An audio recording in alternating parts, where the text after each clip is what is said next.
Coming off a tough loss to Connecticut last night, the Sioux Falls Little League team will take on Washington tonight in Williamsport.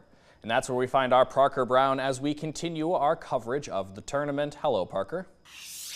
Hello, Donovan. Well, you probably saw not too long ago, there's a few from the Washington team just got done hitting in the cages, and that's where the Sioux Falls boys are right now. They've got maybe about a half hour left of their hitting, and then they're just getting ready for the game. And now going back to last night's game, though, they got the start that they wanted to. It was really only until the last two innings where things sort of unraveled for the team. And now looking at the bracket, the climb to the top looks a lot steeper. Despite losing by over 10 runs, the team had a positive outlook going into their practice today.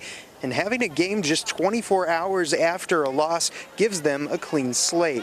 They bounced back from a loss before. In fact, they did so in the regional tournament against Fargo. Their mindset will determine whether this loss is a turning point or a bump on the road to a championship.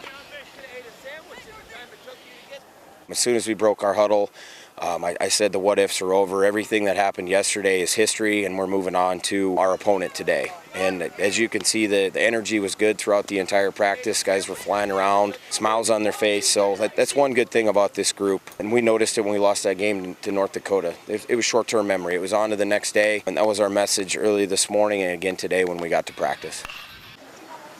So I'm just outside of the entrance and near the batting cages. So the Sioux Falls boys, they already walked out. They had to report back up to Lamade Stadium for tonight's game.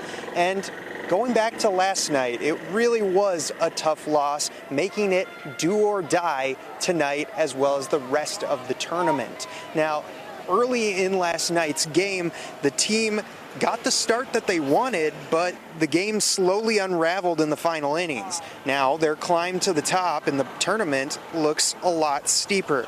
Despite losing by over 10 runs, the team did have a positive outlook going into their practice today. Having a game just 24 hours after a loss gives them a clean slate. Now Maxon Snoozy will take the mound tonight, but don't expect another complete game from him. This side of the bracket means games every day until the end of the tournament if they keep winning. They benefited from having days off after their win, but with multiple games in a row, staying under pitch limits will help them use pitchers in as many games as possible. They'll need all hands on deck if they want to make it far in the tournament. A lot of people don't see it, but there's a lot of planning that goes into this because they can't pitch 3 days in a row. So Devin, Landon, Connor, all through last night, and they stayed below their threshold of 20 pitches so they can pitch today. If they pitch today, they can't pitch tomorrow. So us as coaches are planning ahead, really. I mean, we're thinking ahead, but we're not looking ahead. We're taking this one game at a time, take care of this one today, and we'll move on and build a new plan for tomorrow. Now, the team has their first pitch at 6 o'clock tonight on ESPN. They're the visitors, so they'll actually be hitting first, hoping to get off to a hot start like they did against Pennsylvania on Thursday and against Connecticut last night, just sustaining that success. We'll have a whole lot more coverage leading up to game time as well as during the game. Make sure to check Dakota News Now social media handles. Will have updates throughout and full post-game coverage as well later tonight. But for now, signing off from Williamsport, Pennsylvania, Parker Brown, Dakota News Now.